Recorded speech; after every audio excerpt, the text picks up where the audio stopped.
चरणम शरणम गच्छामि। दिसंबर महीना खातिर मासिक पत्र हमरे लोग के पितृव्य टीचर प्रेरक भारती माँ द्वारा कराए गए ई मासिक पत्र करे से 1 दिसंबर 2024 से आवे वाले 1 जनवरी 2024 तक ई मासिक पत्र से सबके परम जी के शक्ति से खूब लाभ मिली। पत्र के पहला 8 वाक्य परमं शरणं गच्छामि, हंसं शरणं गच्छामि, अद्वैतं शरणं गच्छामि, आनंदम शरणं गच्छामि, चरणं शरणं गच्छामि। हे परम जी, मुझ पर कृपा करो। सिर झुकाकर परम जी को नमस्कार करता हूँ। पत्र का 9वां वाक्य परम जी, वर्ष 2024 के अंतिम महीना दिसंबर के इस मासिक पत्र माँ आपन शक्ति दियो। आज के ई पत्र कई के ई पूरा महीना खूब सुखकारी रहे।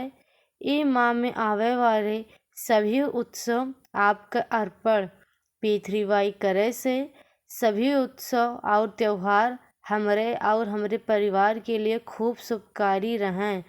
परम जी, ई आवे वाला महीना हमरे व्यापार नौकरी के लिए खूब शुभकारी रहे। खूब आमदनी बढ़े के माध्यम बढ़े, बरकत बढ़े। मेहनत से कमाई के पैसा फिजूल खर्ची, हानि बीमारी, डॉक्टरी खर्चा में, नशा के सेवन में ना जाए। कौनो भी कारण से भय कर्जा जल्द उतरे, रुका फंसा पैसा जल्द वापिस आवे। मंदी के, कंपटीशन का, मौसम का कौनो बुरा असर हमरे व्यापार नौकरी पर ना आवे। उचित तरीका से कमाई, उचित तरीका से खर्च करी, कुछ बचत भी कर पाई। आमदनी का कुछ भाग P3Y प्रचार में भी लगाए पाई ऐसन शक्ति दियो। परम जी, हम खेती में, पशुपालन में P3Y करे से खूब लाभ मिले। एका खातिर प्रत्येक रविवार सवेरे 11 बजे हुए वाली live online offline P3Y Lakshmi समृद्धि क्लास अवश्य अटेंड करब और गूगल मीट पर हुए वाली P3Y लक्ष्मी समृद्धि अनुसंधान क्लास अटेंड करके हम खूब सुखी धनी बनी। परम जी, बदलते मौसम, शरद ऋतु के कुप्रभाव, आपदा विपदा, सर्दी खांसी जुखाम, वायरल इन्फेक्शन तथा मौसम संबंधी अन्य रोग से सुरक्षा खातिर और इम्यूनिटी बढ़ावे खातिर परम विभूति पहन कर, परम प्रतीक, परम शक्ति जल पानी में डाल कर स्नान विधि और परम तेल का प्रयोग करब।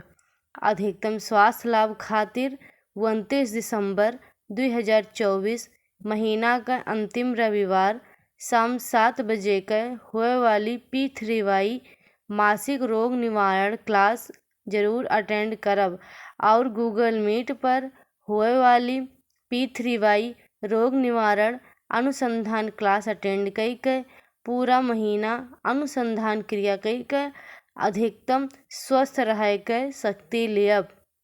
परम जी, पितृ के आशीर्वाद और अनुकूलता परिवार पर बना रहे। रुका हुआ काम जल्दी बने। पितृ तृप्त होकर वंशज के आशीर्वाद दिए और कौनो भी प्रकार के पितृ दोष, भाग्य दोष, परिस्थिति दोष, नजर टोक या कौनो भी बुरे किए कराए के विरोधी के बुरे असर के ग्रह दोष, वास्तु दोष और काल सर्प दोष के निवारण खातिर P3Y अमावस्या लाइव क्लास 30 दिसंबर 2024 का अवश्य अटेंड करब। अधिकतम लाभ खातिर यथासंभव अपने घरे P3Y अमावस्या गूगल मीट क्लास के आयोजन भी करम। परम जी, P3Y के हम खूब आत्मविश्वासी बनी, कॉन्फिडेंट बनी। खूब P3Y प्रचार के हमार कम्युनिकेशन स्किल्स डेवलप हुए। नियमित रूप से यूट्यूब और फेसबुक पर हुए वाली कुल क्लास स्वयं भी अटेंड करी और अन्य लोग का भी क्लास अटेंड करे के सूचना दी, जैसे हमें भी प्रचार के शक्ति मिले और अन्य लोग के P3Y के जीवन के सुखी बनावे के माध्यम मिले। परम जी, हमरे द्वारा P3Y सिखाए गए लोगों का काम बने, जैसे परम जी के यश सम्मान बढ़े, हमरो भी मान बढ़े। परम जी, हमें शब्द दियो, वाणी दियो, मनोबल दियो, जिससे हम अनजान लोग में भी P3Y निमंत्रण पत्र और P3Y गुड लक कार्ड द्वारा खूब P3Y प्रचार कर सके।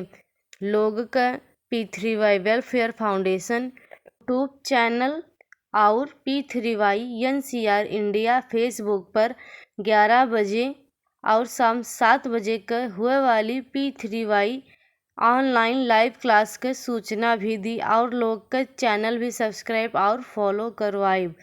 परम जी, हमार विद्यार्थी जीवन, हमरे संतानन का विद्यार्थी जीवन करियर खूब सफल रहा, शुभकारी रहा। परीक्षा में हम खूब कॉन्फिडेंट रही, टीचर्स का मित्र का अधिकतम सहयोग मिले, पढ़ाई में खूब मेहनत करी और प्रतिदिन विद्यार्थी निवेदन पढ़ी। नया सेशन खूब शुभकारी और सफल रहा है। प्रथम रविवार 1 दिसंबर 2024 P3Y मासिक कुशल विद्यार्थी क्लास शाम 7 बजे और प्रत्येक गुरुवार शाम 7 बजे P3Y कुशल विद्यार्थी अनुभव क्लास और तीसरे गुरुवार रात 9 बजे के गूगल मीट पर हुए वाली P3Y कुशल विद्यार्थी अनुसंधान क्लास अटेंड करके आपन शक्ति रिचार्ज करत रहा। परम जी, आपसे निवेदन, दिसंबर माह में आवे वाले कुल उत्सव P3Y के खूब शुभकारी रहें। ई माह का अधिकतम लाभ ज्ञान प्राप्त करे खातिर ई माह से शुरू होने वाली P3Y गीता जयंती उत्सव 18 दिन के संपूर्ण लाभ लिए खातिर प्रतिदिन कुल विशेष क्लास अवश्य अटेंड करब।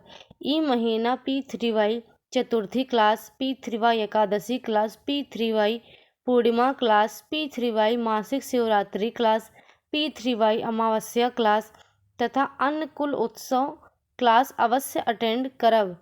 और परम जी, आपकी कृपा से ई नवंबर महीना और दीपावली के 5 दिवसीय उत्सव और अन्य सब उत्सव बहुत ही शुभकारी रहा। और साथ ही में P3Y के 2024 में जवन भी सुखद अनुभव मिला, एका खातिर धन्यवाद परम जी, धन्यवाद परम जी, धन्यवाद परम जी। परम जी, ई वर्ष 2024 के सुंदर अनुभव धरोहर डायरी में लिखब और वर्ष के ई अंतिम महीना में परम जी के धन्यवाद खातिर, आवे वाले वर्ष का शुभकारी बनावे खातिर और P3Y प्रचार का अधिकतम शक्ति खातिर P3Y अनुभव वीडियो या ऑडियो बनाएगा ग्रुप में शेयर करब। परम जी, नियमित P3Y का ई दिसंबर महीना पिछले महीना से भी अधिकतम शुभकारी रहे, हमारी इच्छा पूर्ण करें। पत्र के 10वां वाक्य, इच्छा पूर्ण होते ही पकर में भेंट राशि जौने भी करेंसी में आप कमाओथिन स्वयं निश्चित करें। परम जी के दिए 1 लीटर जल चढ़ाइब, 1 फूल चढ़ाइब।